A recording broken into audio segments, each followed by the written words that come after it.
Yo, yo, yo, what is going on, RoK Familia? It is your boy BN, aka Mr. Kingdom Builder, and today we are going to be answering a few more questions from our Jump project, and I wanted to make this video public because I thought it would just be very beneficial for anyone out there. These are really important questions, and due to the nature of my project being more unique and different, pioneering, if you will, compared to what the masses are usually doing for projects and how kingdoms are typically built on the everyday, whether it's hands-on managed or not.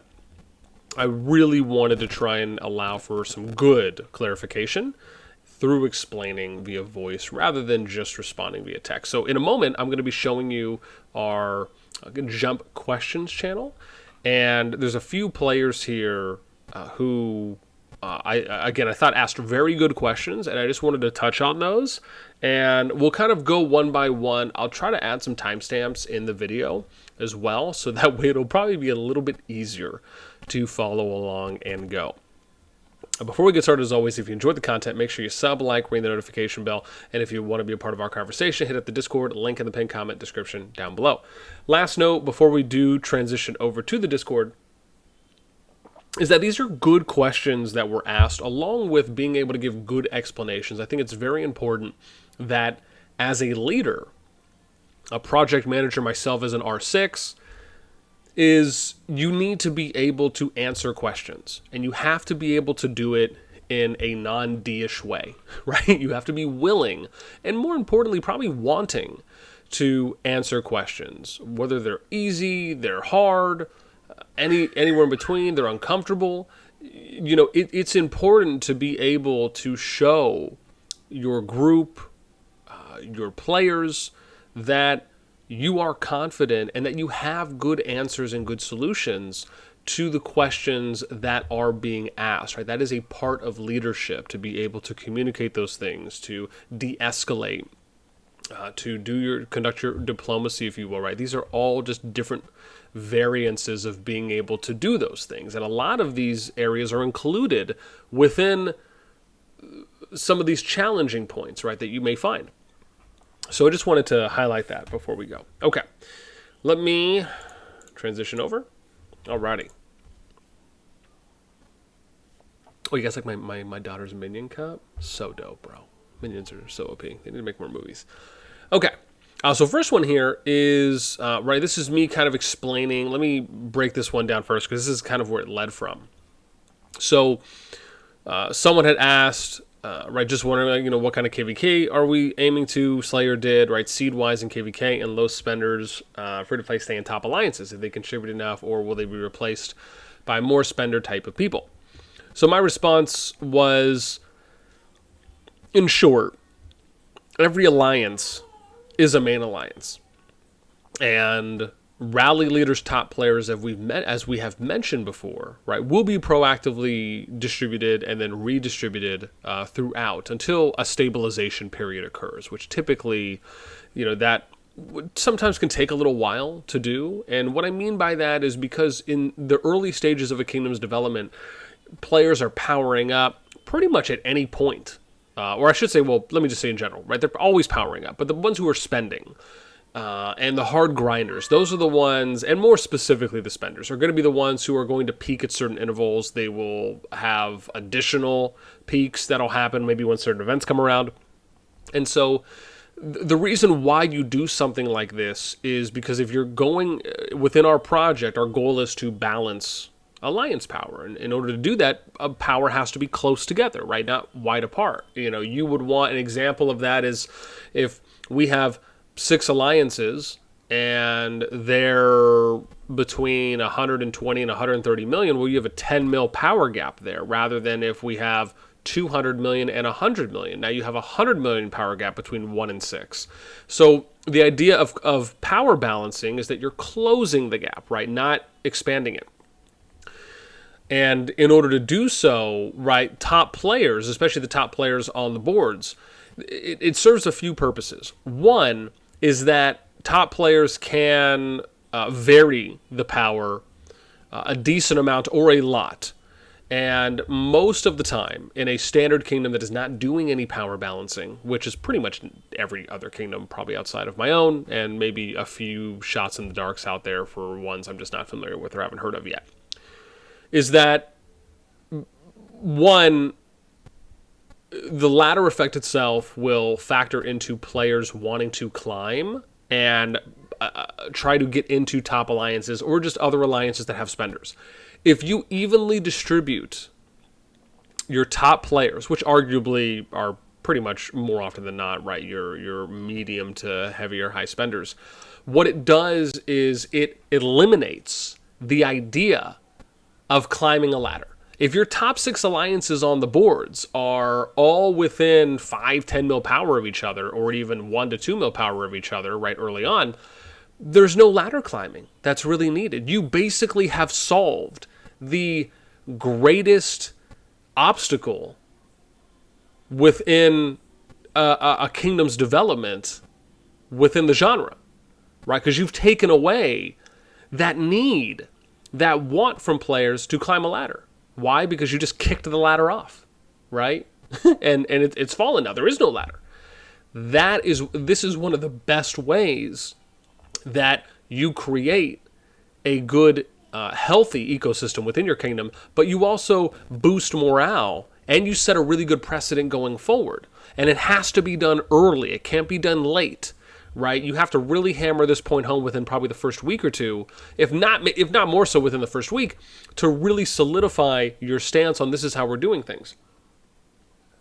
And the second point is that by power balancing, it allows for individuals to feel as though, one, they don't need to now climb a ladder. Two, they feel as though when events come around, they are able to participate in these events and actually invest their resources. Why? Because now they feel and they can see that because the power is close, it gives them this idea that, oh wow, well, our alliance can compete against any other alliance. And we could, the number 5 or number 6 alliance can win an event anytime, or have just as equal of odds and chances as to win as the number 1 and 2 alliance, right? Because regardless of positioning, you're all close in power, right? The idea is that number 1 doesn't stay number 1 forever, right? You rotate. And you do this by individual placement, recruiting internally, migration recruitment externally, small to medium-sized merges. These are things that you do, right, for lower ranked alliances like 50 plus, 40, 30 plus, working their way up. Just to give a couple examples. But this instills more confidence within your player base because now they feel as though, man, we can compete against anyone in a more friendly, competitive way. These are some of the values you really want to instill early, and why I believe it's so important, because I can't tell you how many kingdoms I've been in where I see the power balance is the alliance power range is so wide and therefore very imbalanced, where you get lower ranked alliances. It could be as high as 2.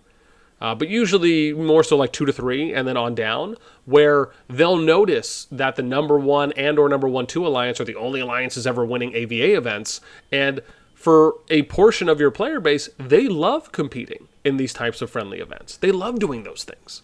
And to deny them that equal opportunity to participate is something that will cause, and I don't know if deny might be strong, but you are essentially doing it through passivity, because you're not doing anything to really help the power balance. You're just kind of letting things play out Hunger Games style. And so by doing these things, it will increase player engagement, increases player participation, their motivation level. They'll socialize more because of these things. And this is just a more healthier way to go about building a kingdom, regardless of how many alliances you have going into Zone 1, Zone 2, Zone 3. Focusing on power balancing has so many net positives to it than just letting the kingdom play out as it does, right? Because you're just going to end up like every other kingdom, which is players feeling resentful, regretful. They, chip on their shoulder, right? Because one, they're not winning events. All the spenders are going here. They're getting the best rewards. They're being prioritized. It's all about them. Then it becomes spender versus free to play. Again, I've seen this happen. I can't tell you how many times, not only in real time from being within, but also from outside looking in. And no matter what, regardless of how long it takes, it's one of those things that has an expiration period on it, rather than if you do balancing, you basically do not have an expiration period. Right? As long as you can sustain these things and you keep them intact, your longevity is so much longer than a kingdom that's not doing these things. And then when it comes to like the balancing portions here of players, right? The reason why you would do some redistribution at the top is because then every alliance will feel like they have a rally leader that can assist them in events, and that creates a more, again, healthy and friendly competitive environment by doing those things. Now, the hope is that you don't have to do those things forever, but you just do it long enough to where it helps keep the power balance from a small portion on the top.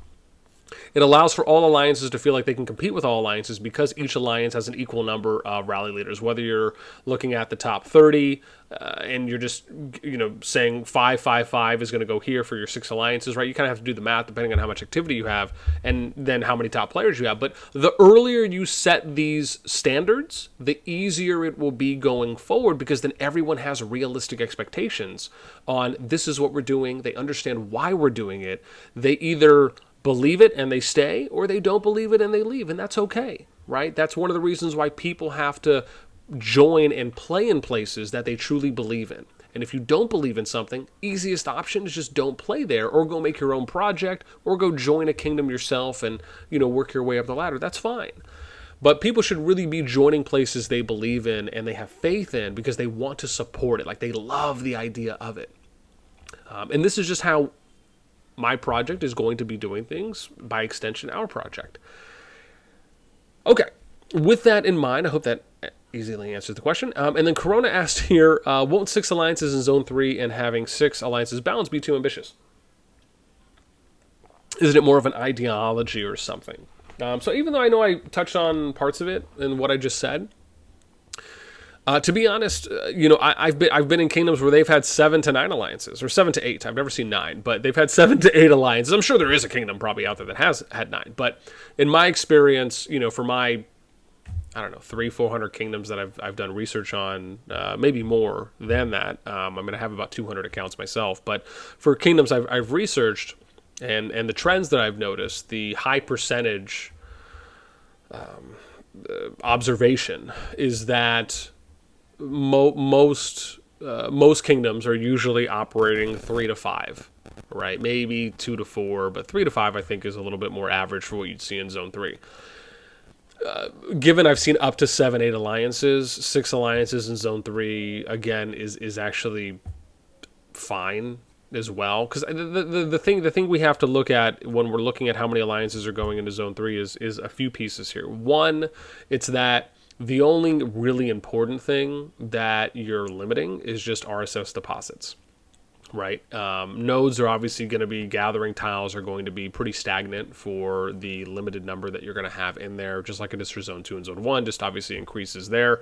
You're going to have a higher concentration of higher tiles, of consistently higher level tiles, even though you'll still have the same high level RSS tiles in Zone 2 as well.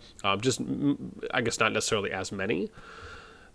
It doesn't mean that it's not there. And so, for those things, then we have to look at, okay, well, what are we weighing that against, right? Well, my view is that I would rather have high activity and high player retention that would allow for that to carry over, right? Because you have to think about, at the end of the day, it's really all about how much conversion can you get from your home kingdom to KVK when it comes to activity.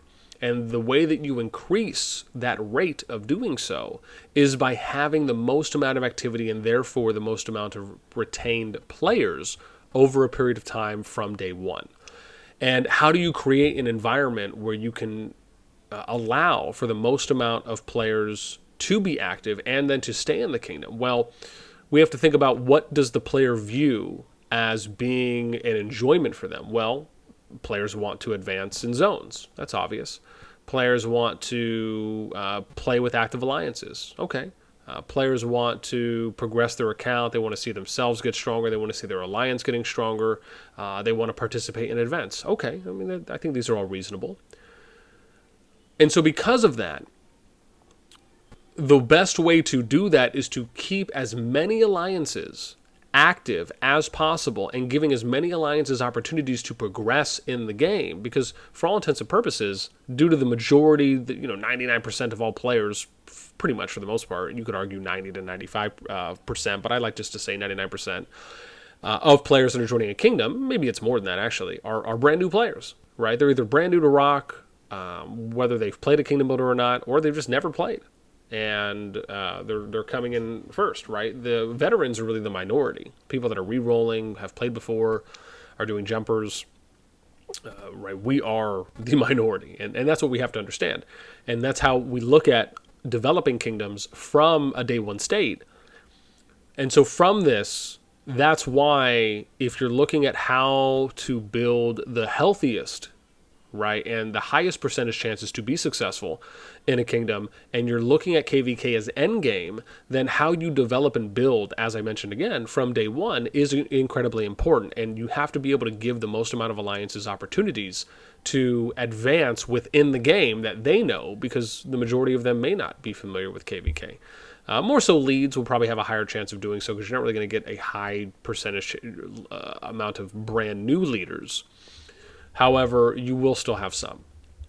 And so, again, that's the main reason why, is that you're looking to get as much conversion over from Home Kingdom to KVK. And then really at that point, it's just about adapting, right? You can go in. The funny thing, and I'll mention just one thing here, is that you can go into KVK with 20 alliances. It doesn't mean that every single one of those alliances has to build territory. Just think about that. Let that marinate.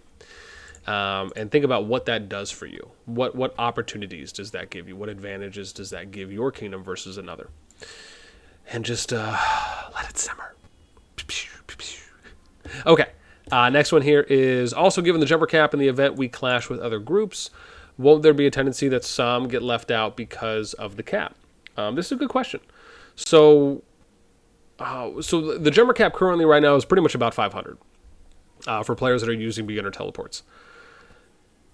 Where you said in the event we clash with other groups. So again, the to answer the first part there, right? We're familiar with other groups, like I would hope anyone else would be, right? I mean, you look for other groups that have similar jump dates. However, remember, this only covers a very small percentage, right? You have to think about, unless you're, of another nativity, as far as in another country, or you're familiar with other social media platforms that are in other languages, or whatever else it may be. For the most part, right, if I'm speaking for our group, right, we're mainly looking at kind of U.S. based, U.S. or English based, right? That might be a better way of putting it. Jump projects that are posting in public places that we're familiar with, but that doesn't cover every single project. We might only cover 20 to 30% of the jumper community just within our language regions. So, with that in mind, you're never going to guarantee. However, within the percentage region that we can cover, being familiar with the places that people post ads in, so that way we can look and find ones that are jumping around the same time or have a similar date. You reach out to those people, you start a group chat, and then you discuss final landings. That's how we've always done it, or I should say how I've always done it. And I've never ran into a situation out of 8 projects now where we've clashed with another group within our region, right? There's been times where we've had other groups coming in. Even the last project I did, we had a couple international groups that came in, but they were very small, 50, 60 people here or there. And it was pretty much one alliance's worth. And there's just no way to know those things unless you have people that know how to go and access and find those other areas, those other languages. You speak those languages, you have a language translator, whatever it may be. That's a lot of work.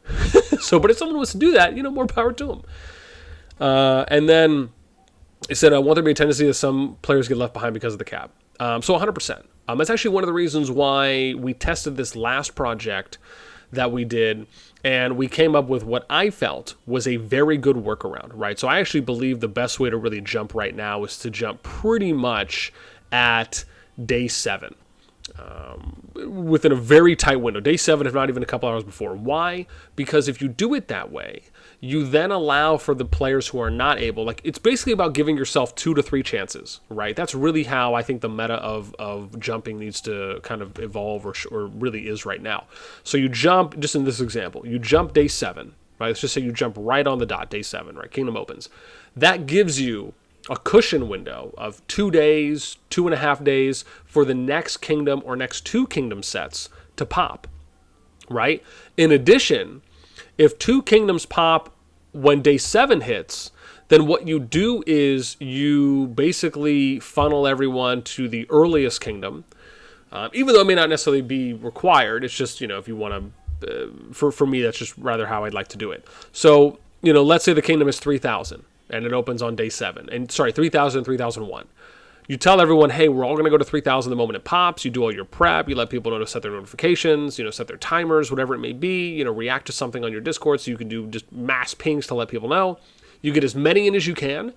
The rest of the players that could not get in there immediately go to 3,001, right? So that's your first backup.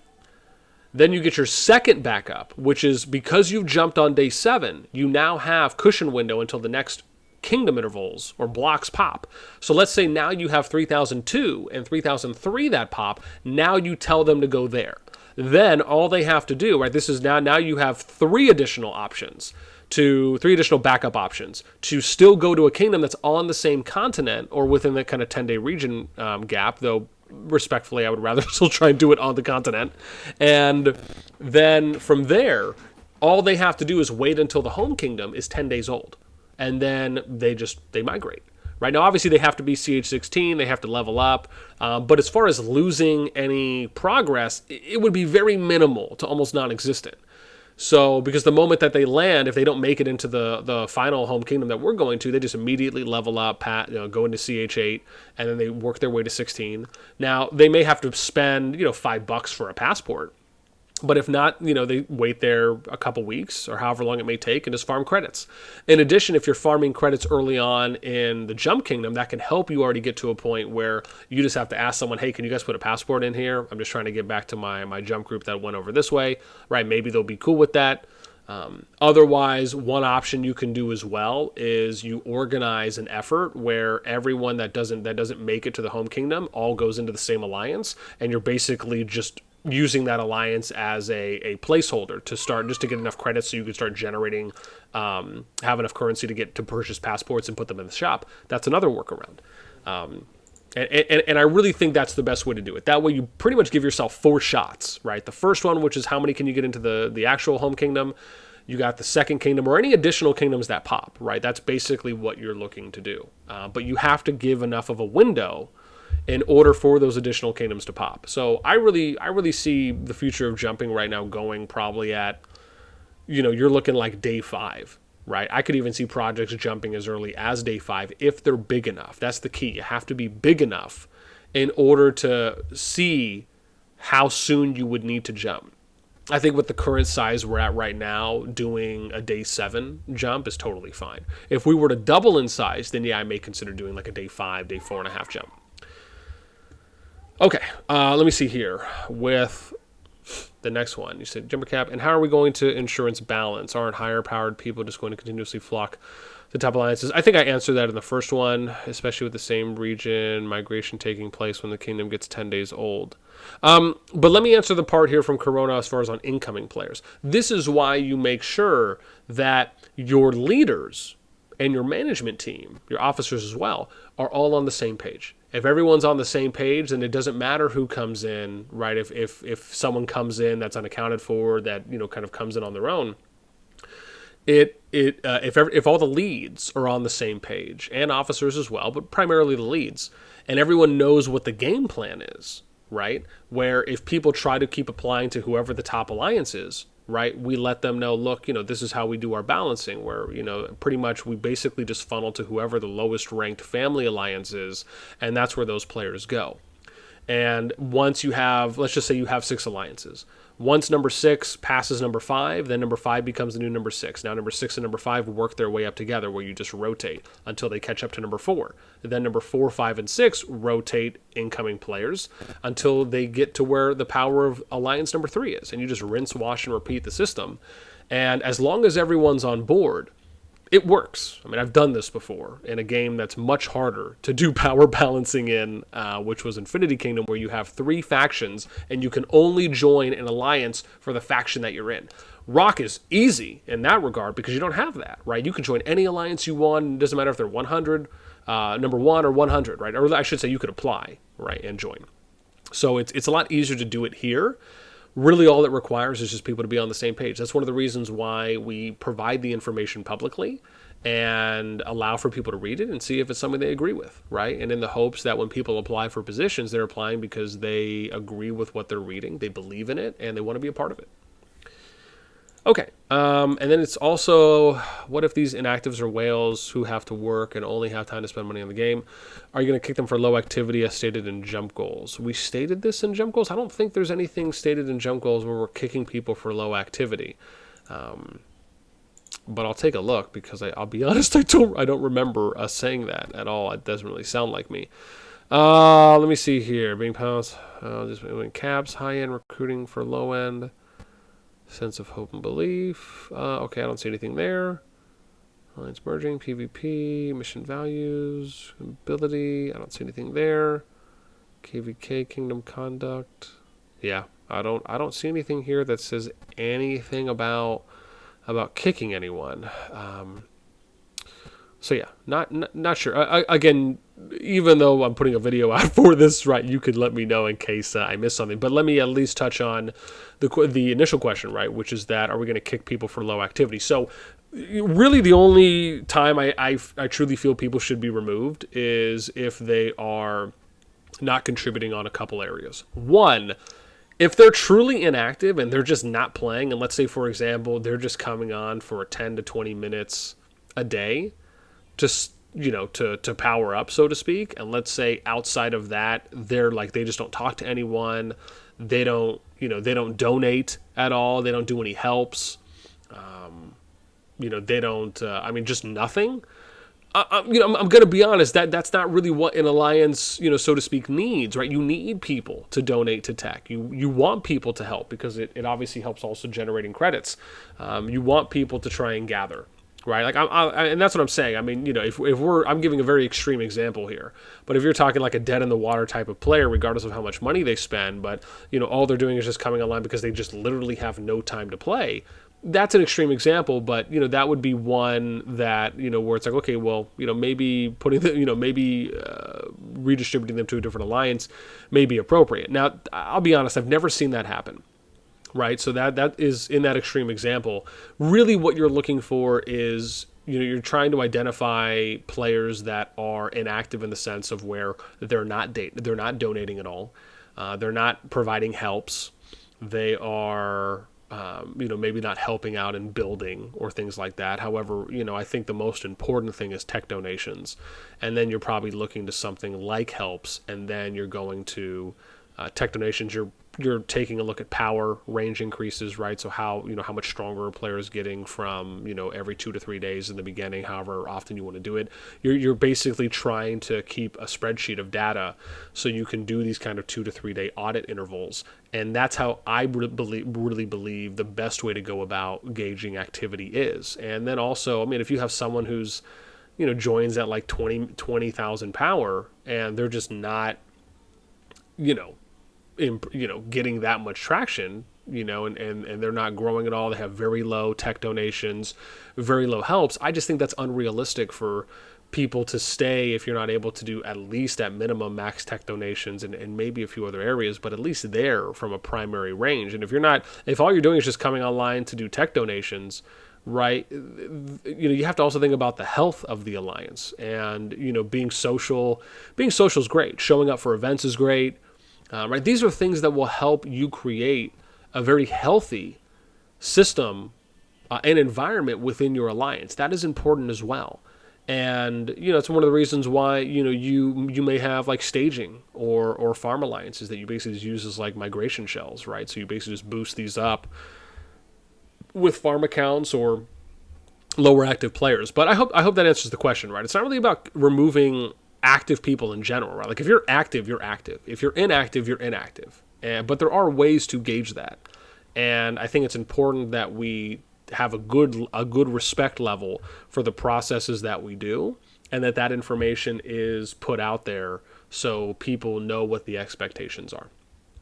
And to your point, I think those are some things I'll probably end up adding more so to the goals channel, just to maybe detail some of those specifics.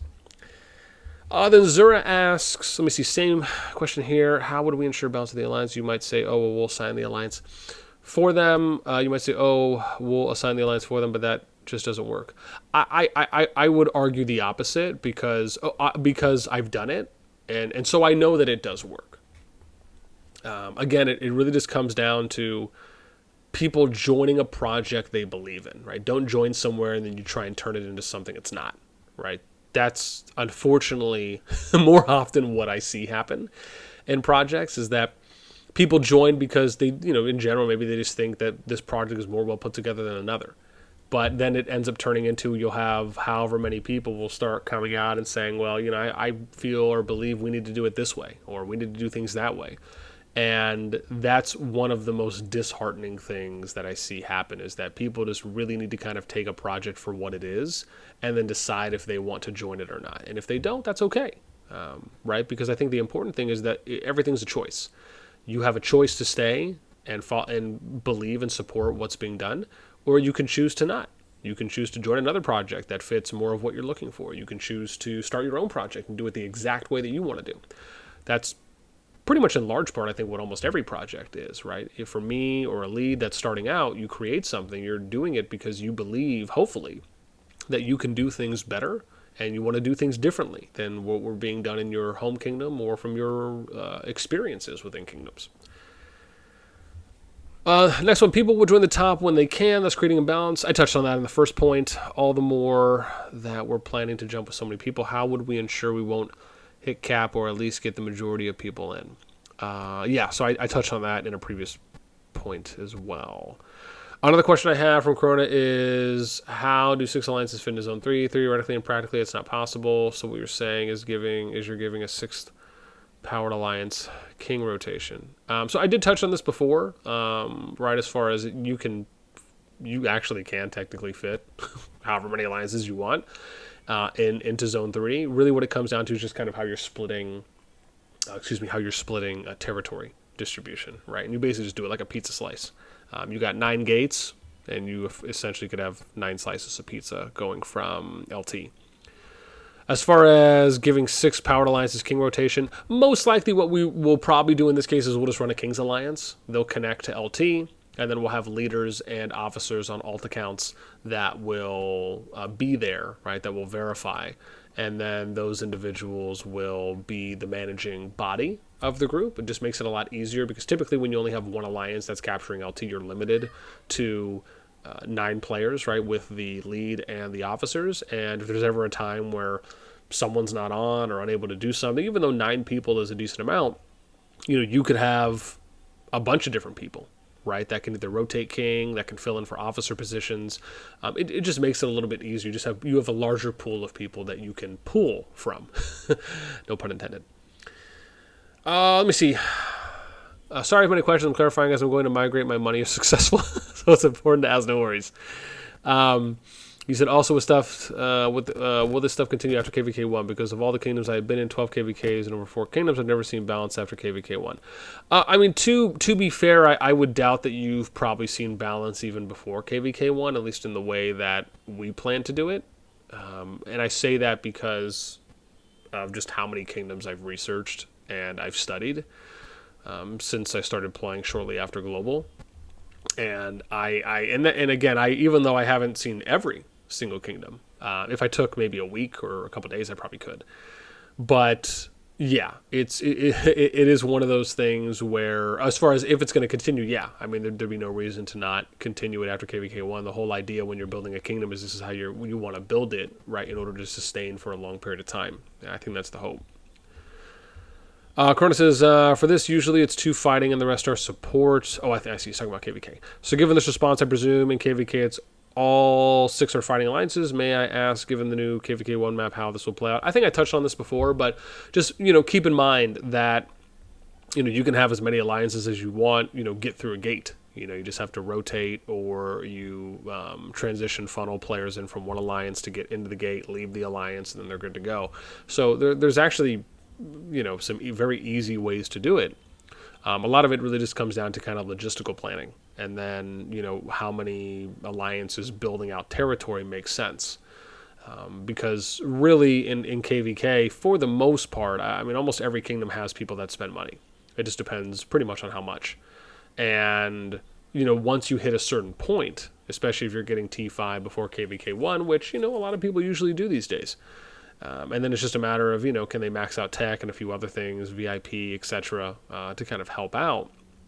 Pretty much for all intents and purposes, right? Activity is usually going to win you KVKs over power. I just like to say activity with a sprinkle of power. So yeah, and then let me see here. Corner says, will you be an R5 in this jump? So I did detail this, I think, in either goals or sign-off. If not, I'll probably have to redetail it out or add in some areas. But essentially, I'm going to be an R6 in the project. So again, as it's kind of detailed out, I think it is detailed out there. So, you know, my position is more specifically leadership. And so in my position as an R6, it's pretty much kind of above the R5s, where I'm just more of a, you know, supervisor, manager, oversight, if you will, to be here to make sure that we stay on target, that we hold true to our promises, and we hold, hopefully, our integrity high, and more so, I guess, intact for what this project is, and not what others want it to be. And that's really a very important distinguish, ability to distinguish that based on what we're looking to build and the goals and standards that we have. But as far as leading an alliance, no, I will not. My position is actually more valuable not leading an alliance. And for those that pay attention, for those that are on the Discord, for those that pay attention to kind of what I'm doing in-game, and I should say, and on Discord, especially for those in management, or you pay attention to things that are going around, you join meetings, it usually becomes evident pretty quickly on how much more valuable I am in this position rather than leading an alliance, because it takes a lot of time and energy to lead an alliance. Let me see. Get back to the corner pop. Agree. Roll 2, 4 shrines each. That should support. Yeah. Yeah. Usually in this case, you know, probably at most, I mean, if we ended up doing some kind of shrine redistribution, at most, I would say, or I should say, at least, it would be 3. Yeah. I think anywhere from 3 to 9 is what we would do. It may be lower starting out, but just so that way, you know, there's some shrine redistribution for, you know, if we end up having maybe 3, for example, you know, primary fighting alliances, so to speak, or if we end up having 6 or 9, you know, whatever it may be. You know, remember the objective of this project is to do things differently. It's not to just fall into the mold of what everyone else does, because it doesn't mean that there's not other ways to go about doing things. Unless these things have been tested in a very professionally efficient, structured, and organized kingdom, no one can say that these things would not work, right? Because if we haven't tested those things, it would be irresponsible of us to say so. Then we have, let me see, I'm sorry, I just want to make sure I'm reading everything else. Let's see, being a leadership, previous SC, this jump has a very unique and risky approach. I personally don't think it's risky at all. I actually think it's the highest percentage chance for a kingdom to be successful. I actually think that every other kingdom out there that's not doing it this way is risky, because they're just leaving a lot more things up to chance. Oh, okay, I think that probably covers, where am I at, 38 minutes now? Okay, cool. Yeah, so I just want to make sure that I covered most of those questions. Again, as I said, I think it's just a little bit easier to touch on them over voice rather than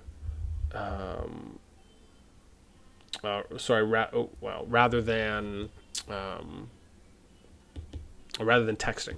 So that was the main reason. And like I said, I'm definitely going to add timestamps as well below. And I also hope that this video is really good for people that are just watching in general. if you're looking at, how important it is to really take time to answer questions that people in your group are giving. And maybe this may even just help future kingdoms as well, through kind of hearing me explain some of these things. All right, that is it for me. And with that being said, right, please feel free, let me know down below, right? Again, if you are someone listening to this, right, you agree, you disagree, why or why not, obviously always happy to hear any feedback. I just always like to let people know, right, the important thing is that when you are doing a project, as I've kind of hammered and beat the dead horse away, right, just remember that, it's not about turning a project into what you think is the best. It's really about supporting the project for what it is currently and doing the best job that you can there. If you want to turn something into something that it's not, then of course the easiest way to do that is just to go join a project that fits your personal wants and needs, or just go and make your own project, and then you can do that as well. Okay, that's it for me. I think I'm done. So until next time, I'll catch you later.